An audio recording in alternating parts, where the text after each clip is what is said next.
inclinado en la parte palatina. Espesores desde 1 milímetro. O sea, ya con 1 milímetro podemos pensar en un onlay. Si tengo un poco más para ciertos tipos de cerámica, dependiendo con la que vamos a trabajar, va a ser mejor.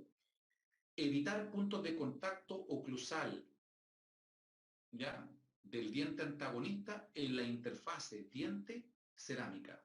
O sea, que no caiga justo el punto de contacto en esa interfase. O modifico mi preparación o cubro esa cúspide. Separación del punto de contacto proximal. O sea, si tengo un diente al lado, tengo que salir del punto de contacto proximal. Vamos a ver después unas imágenes para que lo entiendan más claro. Incluir la cúspide cuando tengo menos de 2 milímetros desde la punta de la cúspide al margen del tallado. O sea, la punta de la cúspide hasta donde está mi margen de la preparación. Si eso no mide 2 milímetros, la cúspide ya está debilitada. Por lo tanto, tengo que cubrirla.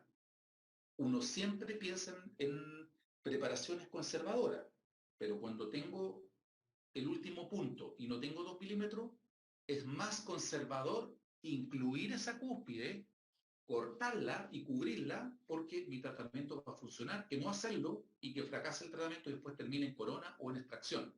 ¿Ya? Cuando sale ángulos internos redondeados en todos los sectores, significa que tengo que trabajar con fresas que tengan en su extremo que sean redondeadas.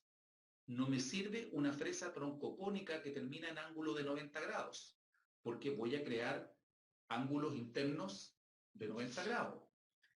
La idea es que la cerámica asiente en forma muy pasiva sobre el diente y que no hayan zonas de estrés, que son las que se generan cuando hay ángulos de 90 grados o zonas retentivas. Aquí hay una imagen que nos habla un poco de lo que es la cobertura palatina, cobertura cuspidea.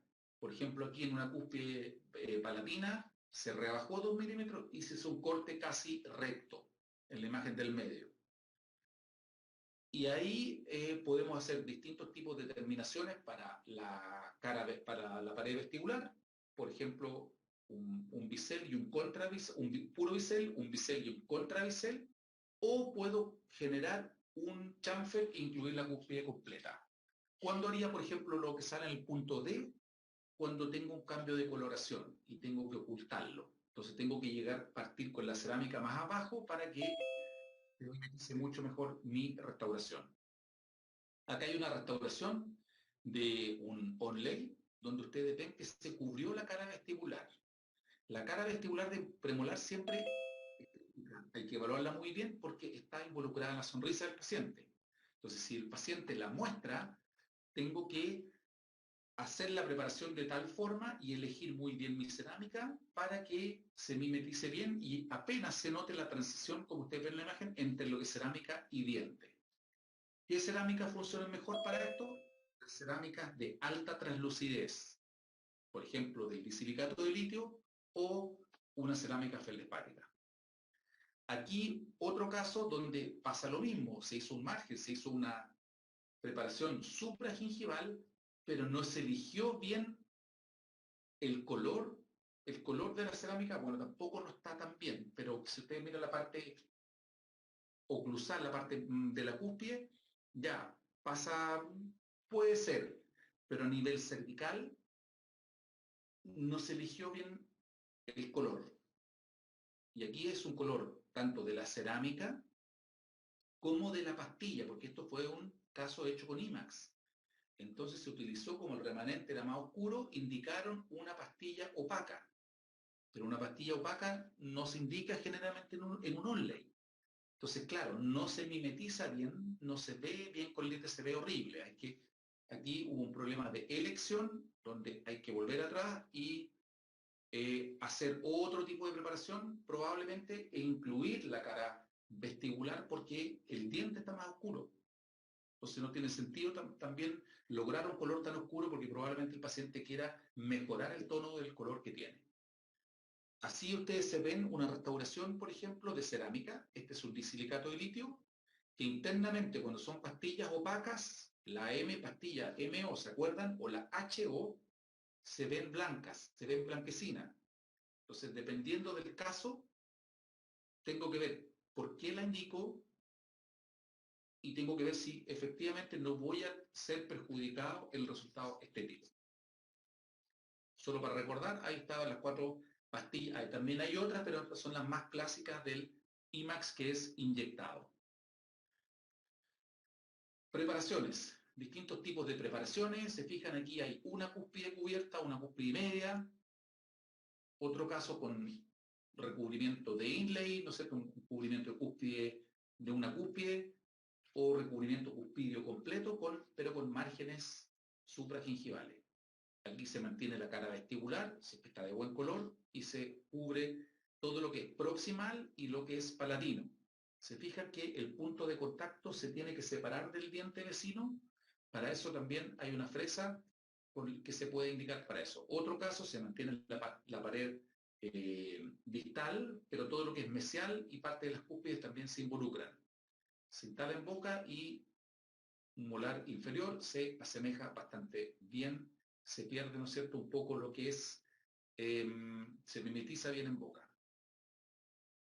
Otro caso superior, se prueba la restauración, se cementa y también queda bastante bien, a pesar de que el diente, claro, tiene un cambio de color, pero el paciente en este caso no tenía ningún problema y quería mantener ese color.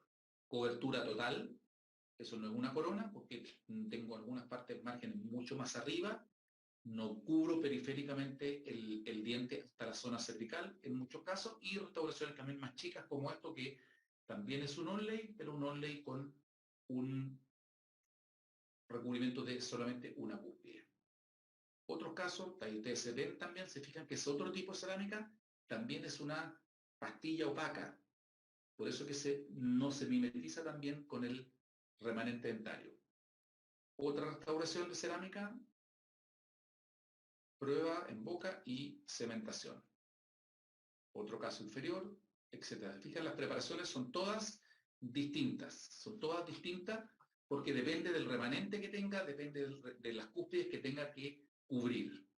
Otro caso donde había un paciente, en este caso con un diente decidual, pero que había que esperar también esta paciente tuviese más edad para planificar algo más definitivo. Bueno, se hizo una cerámica, se levantó el diente, se dejó una oclusión para evitar, para mantener una estabilidad oclusal mayor y una comodidad para el paciente, y eso se puede dejar hasta que prácticamente el diente o la raíz del diente decidual ya presente algún problema y se puede planificar un implante.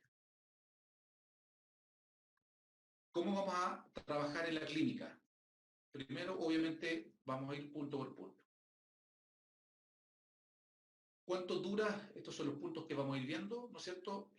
Paso a paso, anamnesia, examen clínico, obviamente exámenes complementarios, radiografía, diagnóstico, planificamos y ejecutamos. La ejecución se hace generalmente en 3 sesiones.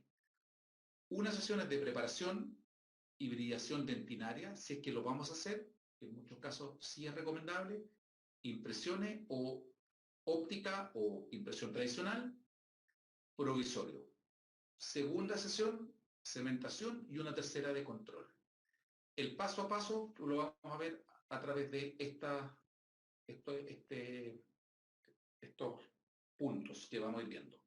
Primero vamos a colocar anestesia. Generalmente colocamos anestesia al menos que todos los márgenes sean supragingivales y el diente sea un diente desvitalizado, si no, siempre con anestesia. Llave de silicona, estas son unas cubetas de aluminio que son bastante prácticas para lo que es hacer una llave de silicona. Muchas veces basta solamente con una porción de silicona de masilla. Se realiza de tal forma que tenga siempre un par de dientes hacia adelante y hacia atrás del diente que vamos a preparar. Una buena impresión de la arcada antagonista, porque tengo que montar estos modelos, articularlos, o sea, no una impresión que sea por lo menos bien clara a todo lo que es nivel dentario, y tener un buen modelo antagonista. Siempre cuando trabajemos en prótesis fija, los modelos antagonistas tienen que ser vaciados con yeso extra duro o yeso Belmix. Después viene la preparación, ojalá con fresas nuevas cuando estemos frente a dientes vitales, con mucha irrigación, ¿ya? con cuidado. Siempre las fresas que vamos a ocupar son de este tipo, de extremo redondeado y con la parte activa larga. Larga significan 10 o 12 milímetros la parte activa, de distinto ancho, ¿no es cierto? Y de distinto grosor. Las fresas de grano azul son fresas de grano normal. Las fresas de grano rojo son de grano fino. No es el más fino, pero es bueno para hacer una finalización de los márgenes y de la preparación. Y bien a la derecha ustedes ven un adaptador, que es un adaptador de fresas, donde puedo insertar una fresa de este tipo de alta y colocarla en el micromotor para hacer una buena terminación con el micromotor y tener una preparación bien clara. Este es un kit que hicimos con el doctor Gallardo hace unos años atrás, donde también es el kit de inlay onlay, donde están todas las fresas que necesito también para hacer una buena preparación. Ahí les voy a mostrar cómo funciona esta fresa en otro momento. Pero ahí ustedes tienen alguna imagen con aumento, donde ustedes ven bien el grano, que es mucho más grueso, por lo tanto me da una buena terminación, pero si con lupa, con aumento, voy a ver que la terminación siempre va a ser mejor cuando la fresa tenga un grano más fino. Ahí están las otras fresas que son del kit, una fresa redonda, grande, y una fresa también así troncocónica, más corta, que es para medir el espacio que tengo a nivel oclusal. Cuando ustedes la hacen girar, se ve una línea negra y ahí tengo 1.5 milímetros de espacio, que es generalmente el espacio que una cerámica, cualquier cerámica, ahí va a funcionar bien. Eliminación del material restaurador antiguo. Siempre voy a eliminar primero todo lo que es el material restaurador antiguo, todo. Y si el diente tiene endodoncia, obviamente voy a realizar un recubrimiento, voy a sellar esta zona de la endodoncia sin colocar un poste en la gran mayoría de los casos y dejar un buen sello, que puede ser con algún ionómero o con alguna resina. Después sigo con la preparación. Lo mismo acá, siempre la imagen de abajo, eliminar lo que es el material restaurador y ver cuánto remanente me queda, dónde tengo que hacer un recubrimiento cuspidio y dónde no. Bueno, analizar, ¿no es cierto?, la necesidad de una base cavitaria, un sustituto dentinario. Si es que tengo zonas muy retentivas o excavadas debajo de una cúspide, podría mejorar esa condición y hacer una preparación más conservadora si es que relleno eso con una base cavitaria o sustituto dentinario, como por ejemplo un ionómero de vidrio que va de alta densidad, que va a funcionar muy bien ahí. Bases o sustitutos dentinarios, bueno, se ocupan según la necesidad de lo que di por recién y según la edad del paciente, según la presencia de dentina esclerótica, según la profundidad de la cavidad y según la presencia de socavamiento. Si no tengo socavamientos, generalmente no ocupamos un sustituto dentinario, no ocupamos una base cavitaria, sino que hacemos un sellado dentinario inmediato. Ahí hay un material que es un ionómero, abajo hay un material que es una resina para reconstrucción de muñones, que tiene otras particularidades, que no se contrae tan rápido, que tiene otro manejo, pero son materiales ideales para usar cuando tengo que hacer un refuerzo del remanente coronario. Colocación del hilo retractor, acá hay un muñón, pero básicamente es para mostrar que tengo que tener un buen manejo del hilo. Podemos trabajar generalmente para lograr una impresión, o aunque vayamos a escanear en forma óptica, esto se logra una muy buena imagen cuando ocupamos la técnica de doble hilo, que sale muy bien descrita en el link que les mandé ahí del libro que pueden descargar. Considerar el tipo de hilo de acuerdo al surco gingival en relación al biotipo gingival. Uso no astringentes, tiempo de uso del hilo y empaquetadores para el hilo adecuados. Generalmente un primer hilo, cuando ocupamos un primer hilo, va a ser un hilo bastante delgado. Hilo 0, doble 0, generalmente son los hilos que vamos a ocupar para hacer la preparación de la cavidad. El segundo hilo, con una función más separativa, va a ser un hilo más grueso que el primero. Primer hilo generalmente se trabaja en seco, no se coloca ningún tipo de astringente, y al segundo hilo se puede colocar algún astringente que tengamos en la clínica. Humectar el hilo en el astringente y después secarlo muy bien, secarlo o pasarlo por ejemplo, una toalla, no, un algodón, y dejar mantenerlo solamente impregnado, pero no mojado con el astringente. Y ocupar estos hilos, especialmente el segundo hilo, por poco tiempo, no más de 10 minutos. Después hacemos un acabado de la preparación, como ustedes ven aquí, un acabado a nivel, en este diente a nivel cervical, pero supragingival, sin base cavitaria y un corte a nivel eh, lingual en este caso, que apenas cubre levemente la cúspide. Después hacemos la hibridación dentinaria, que no es lo que vamos a hablar hoy en día, hoy en esta clase en extensión, pero en el fondo es un tratamiento dentinario inmediato post-tallado. ¿Qué función tiene o cumple esta hibridación dentinaria? Sellar los túbulos dentinarios en forma inmediata, post-preparación, porque es el mejor momento donde la dentina está fresca, recién cortada, y donde logro los mejores y los más altos valores de adhesión. Sellar los túbulos dentinarios, evita contaminación bacteriana, sensibilidad postoperatoria, etc. ¿Cómo se trabaja? Bueno, hay distintas técnicas, se puede hacer un grabado parcial, se puede no grabar, yo generalmente lo hago con adhesivos de sexta generación. Es decir, no hay un grabado ácido, solamente se aplica un primer, después se aplica un adhesivo y después se elimina el adhesivo del esmalte, porque la idea es que el esmalte no quede sellado con el adhesivo, tiene que quedar libre. Por lo tanto, después pasan una fresa con mucho cuidado por los bordes de esmalte. Hay distintos papers que hablan en relación de esto, en relación a este tratamiento que está bastante comprobado y funciona muy bien.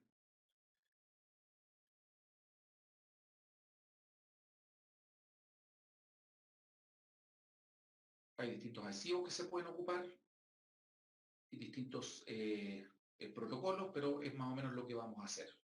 Protocolo clínico, el adhesivo se ocupa en dentina seca, ¿no es cierto? Aplicamos el primer, eliminamos el solvente, ¿no es cierto? Y tiramos aire, aplicamos el adhesivo, lo dejamos también siempre frotando por un par de segundos, hay distintos tipos de adhesivos, aplicamos una resina fluida con un microbrush o con una punta especial para esparcir en zonas retentivas o algún ángulo interno que tengamos, aplicamos luz, cubrimos esto con un gel hidrosoluble, con una glicerina, y fotocuramos por 20 segundos. Y ahí ya quedamos un sellado dentinario perfecto. Lavamos la cavidad y finalizamos la preparación con fresa y diamante en las zonas donde queremos remover el adhesivo, en los márgenes, en esmalte para dejarlo libre y no cubierto para que al momento de la cementación podamos hacer en el esmalte un grabado ácido y tener una más alta adhesión. Colocación del segundo hilo. Este es un hilo que va a ir en un mayor grosor, tal como les comenté. Va a ir por un par de minutos y se va a retirar al momento de la impresión. Aquí está el primer hilo puesto. El primer hilo cuando está puesto desaparece, no se ve porque tengo que poder pasar la fresa al momento de tener el hilo puesto en boca. Termino la preparación, hago todo lo que tengo que hacer. Si voy a hacer un sellado dentinario con el hilo puesto, tengo que cambiar ese hilo después del sellado dentinario, porque parte del adhesivo y del primer van a quedar atrapados en el hilo y van a quedar pequeños trozos que ustedes probablemente no los van a ver, pero que van a dar pequeñas imperfecciones. Limpio, saco el hilo y lo cambio por uno nuevo. Segundo hilo siempre va a entrar una pestaña en el surco, no va a entrar el hilo completo. Y ahí se mantiene por un par de segundos, por un par de minutos, perdón, hasta que tomemos la impresión.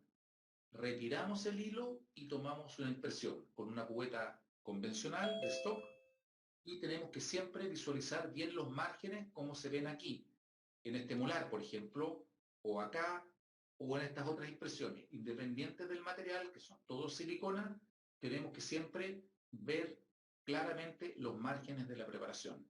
Si no los vemos en la impresión, tampoco nos los vamos a ver en el vaciado. ¿Ya? Impresiones, siliconas, de preferencia siliconas de adición, no siempre las tenemos, pero las siliconas de condensación también vamos a lograr buenos resultados, muy buenos resultados. Siempre impresiones de arcada completa, tener un buen manejo de la silicona, saber cómo las vamos a mezclar, cómo las vamos a preparar, con cubetas tipo Rimlock, usar adhesivo para cubetas, adhesivo para silicona en la cubeta, y tomamos impresiones para lo que es onlay de una fase. Eso también se ha explicado en el manual. Cuando hablamos de impresiones de una fase, son impresiones donde se prepara el material pesado y el material fluido al mismo tiempo. O sea, necesito dos operadores, un ayudante que me ayude a preparar un material, yo como operador preparo el otro, generalmente el ayudante prepara la masilla, yo preparo el material fluido y yo me encargo de sacar el hilo y al momento de sacar el hilo, inyectar el material de impresión sobre el diente y en la preparación. Después hacemos un provisorio. La llave de silicona que le mostraba al comienzo era para realizar los provisorios. Después les voy a responder las preguntas que están ahí en el chat.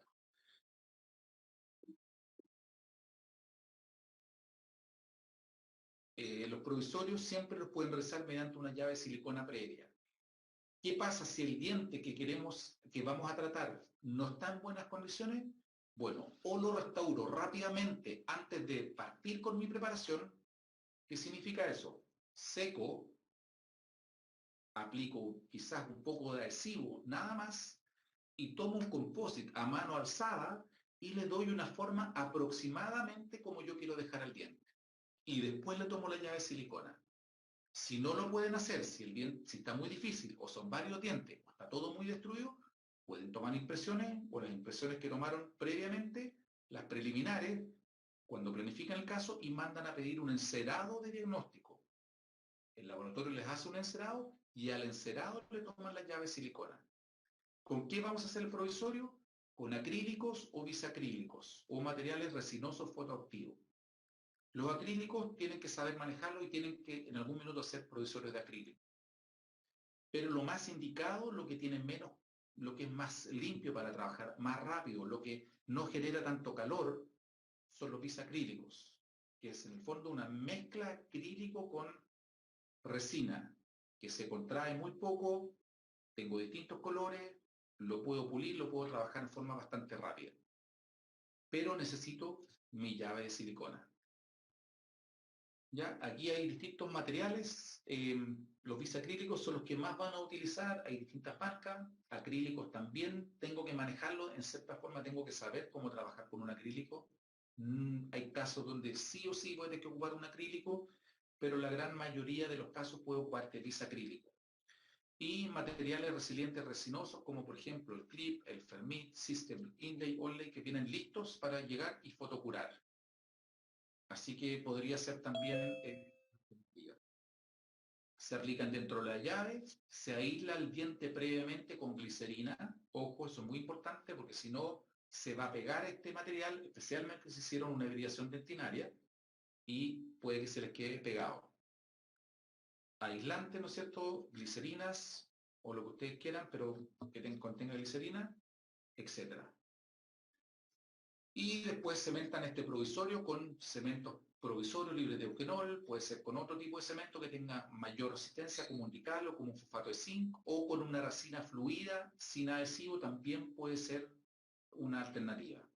Opcionalmente, como los onlay no son preparaciones retentivas, el provisorio tampoco va a ser retentivo. Si cementado no funciona bien, podría ferurizarlo con una gotita de composite fluido al diente vecino. Obviamente en forma temporal hasta que llegue la restauración definitiva. Eso no va a afectar en nada, al contrario, va a ayudar a que el provisorio no se suelte. Después tengo la otra etapa que es la cementación, la prueba obviamente de la restauración, la cementación y el control de oclusión, que lo vamos a ver en las clases que siguen. En otra clase, porque en la clase de cementación vamos a ver eso. Esta es una aplicación que la pueden bajar, que también les va a servir harto como para elegir el material restaurador. El color que ustedes van a elegir, por ejemplo, en la aplicación ustedes colocan el color del diente, la indicación que van a hacer un inlay, un onlay, una corona, colocan el color del muñón, ¿se acuerdan que había un mostrario de color de muñón? que iba del ND1 hasta el ND9, colocan el grosor con el que van a trabajar, por ejemplo, de 1 milímetro, de 1.5, 1.2, y el material que van a elegir. Esto está hecho para IMAX. Por ejemplo, si van a ocupar un IMAX CAD, es el que se trabaja CAD-CAM, ¿no es cierto?, un fresado, o el IMAX Press, que es el que va a inyección. Bueno, ya, el IMAX Press. Y de ahí ustedes generan un resultado y les va a decir cuál es la primera elección, por ejemplo, qué pastilla o qué color ocupar para cada caso, para obtener ese resultado. Los muestrarios de colores, el que vamos a utilizar, el que más vamos a utilizar es este. Este es un muestrario que viene ordenado en 5 grupos, donde cada grupo tiene un valor distinto. O sea, el valor es la cantidad de gris, es uno de los aspectos más importantes del color que tiene cada color. El grupo 2, 3 y 4 tienen variaciones. La L es hacia un tono levemente más amarillo y la R hacia un tono levemente más rojo. Entonces, generalmente uno se mantiene dentro de uno de estos grupos. Yo, por ejemplo, puedo decir, el color que más le viene es parto con todos los que son M. El M1, no. El M2, 2M2, no. 3M, 3M. Y ahí me quedo en el grupo 3M. Si me voy hacia arriba o hacia abajo, logro mayor croma, mayor intensidad del color, ¿ya? Mayor pigmentación. Donde el de arriba tiene menos pigmentación y el de abajo tiene mayor pigmentación, pero tiene el mismo valor, la misma cantidad de gris. Y así, dentro de ese grupo, elijo el color con que me voy a quedar. Una forma sencilla para elegir el color es tomar una imagen en blanco y negro cuando no tienen dudas. Y por ejemplo, ahí ustedes ven el grupo 1, el grupo 2, el grupo 3, el grupo 4.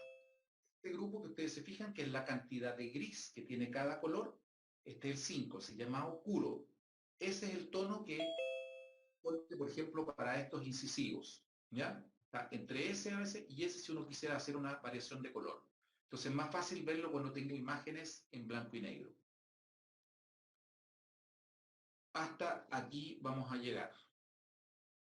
Vamos a ver las preguntas del chat.